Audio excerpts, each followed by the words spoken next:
last year when it was Colorado beats TCU.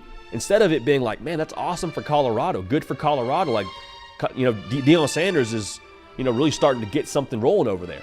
It went from that maybe early on to then right away being like, well, do you believe in Colorado? It's like, Coach, I've seen 2 games. I don't know if I believe in Colorado just yet. Today we're diving into the Colorado Buffaloes 2024 season outlook. After a roller coaster 2023 season under Coach Prime, all eyes are on Boulder to see what the Buffs can do in their second year of this new era. In this video, I'm going to be breaking down every aspect of this Colorado team in 2024 after the roster transformation that happened.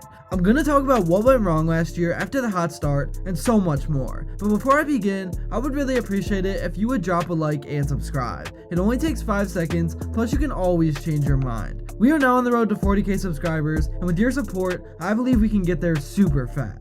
Alright, so last season, Buffalo, as we all know, had all the hype coming into the year. They were all anyone talked about, and they kind of released some lightning in a bottle at first, beating TCU in a crazy game, and then racking up a few more dubs, but you could just sense the fall off was coming. The offensive line couldn't block, the defense struggled, and Travis Hunter was being relied upon to play every single down of the season on both sides of the ball. So coming into the new season, let's start with the positives. The Buffaloes are returning some serious talent, including quarterback Sheduer Sanders and two-way star Travis Hunter. These players give Colorado a solid foundation to build upon and should keep them competitive in most games. For the challenges, the offensive line remains a major question mark. If they can't protect Sheduer better than last year, it could spell major trouble for the offense once again. On the defensive side, the Buffs struggled to stop the run in 2023, ranking outside the top 100 in rushing success rate allowed. They'll need to shore up the defensive front to compete in the Big 12.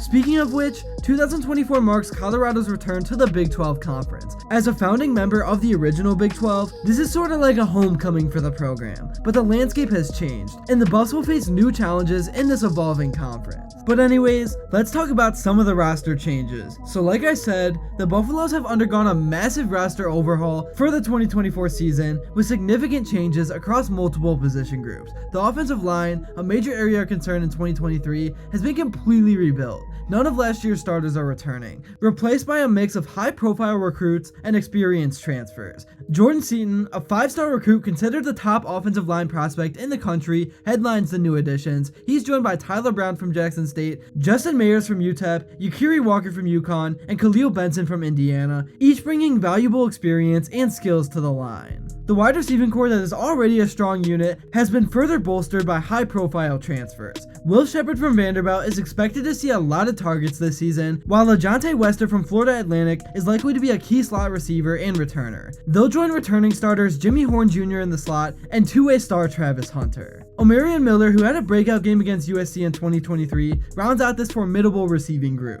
In the backfield, the Buffaloes have seen a complete turnover, with their top 4 rushers from 2023 all transferring out. The competition for the starting role is wide open, featuring transfers Dallin Hayden and Isaiah Augustave, along with true freshmen Michael Welsh and Brandon Hood. Charlie Offerdahl, the only returning running back with significant playing time from 2023, will also be in the mix of things. The scale of Colorado's roster transformation is staggering. The team has added 42 players via the transfer portal and signed 13 high school and junior college recruits. Simultaneously, over 40 players left the program through transfers. This wholesale change reflects the coaching staff's priorities of improving the offensive line and rushing attack, areas where the team struggled significantly in 2023. With such an influx of new talent, the coaching staff faces the challenge of integrating these players and establishing a cohesive team identity. Determining the depth chart and finalizing the starting lineup will be a key focus during fall camp. As the Buffaloes prepare for the 2024 season, all eyes will be on how quickly this revamped roster can gel and translate its potential into on-field success.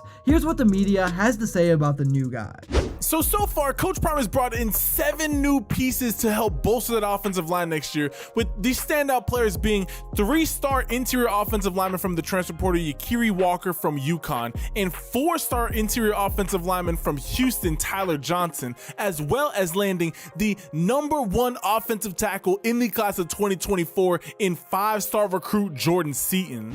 Alright, now moving on, I want to go more in depth about Sheduer Sanders, because Deion and the media all have high expectations. expectations. After setting numerous Colorado football records in 2023, including the most passing yards and highest completion percentage, Sanders is projected to be one of the top passers in college football. While some analysts have high hopes for Sanders, others remain skeptical about his potential as a top NFL draft pick. The key areas for improvement in 2024 include having faster decision making and release time to reduce sacks. He wants to improve vertical passing ability and also have enhanced pre-snap and post-snap processing. Sanders' performance in high-profile games against tough opponents will be crucial for impressing NFL scouts. With what should be an improved offensive line and the return of his favorite targets, Sanders is expected to have better protection and offensive support. So despite being predicted to finish 11th in the Big 12 media poll, there's optimism that Sanders can lead Colorado to exceed expectations and potentially reach a bowl game.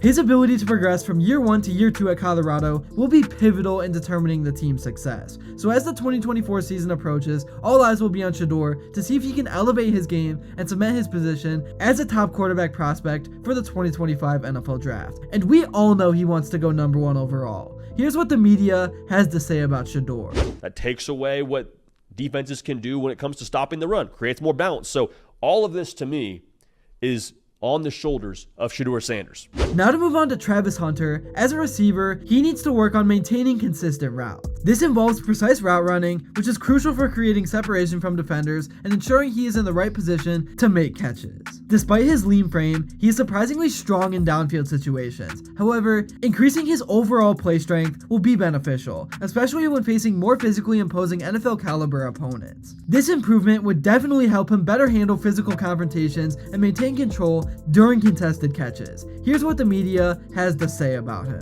We've got to hit on it today because I argued with him for 30 minutes today after Oh my God, yeah, get on it. I'm anxious. All right.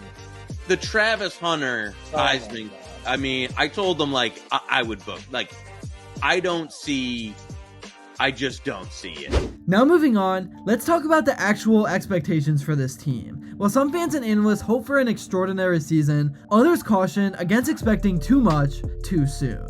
I think a good and fair prediction for this team is 7-5, which would be enough to get into a bowl game. I think that should be the goal, get this program to a bowl game. But let me know what you guys think. Here are some of the media predictions. Do you feel an obligation with whom you are to perform at a higher level or coach at a higher level? Yeah, like yes, I'm judged on a different scale. My wins are totally different than your wins. Your wins, you just judging football. That's really all I have to say for this video. Thank you all so much if you made it to this point, and if you enjoyed it and haven't yet, please be sure to drop a like and subscribe because your support truly means the world. And also, let me know what you would like to see next, and until then, I will see you all later.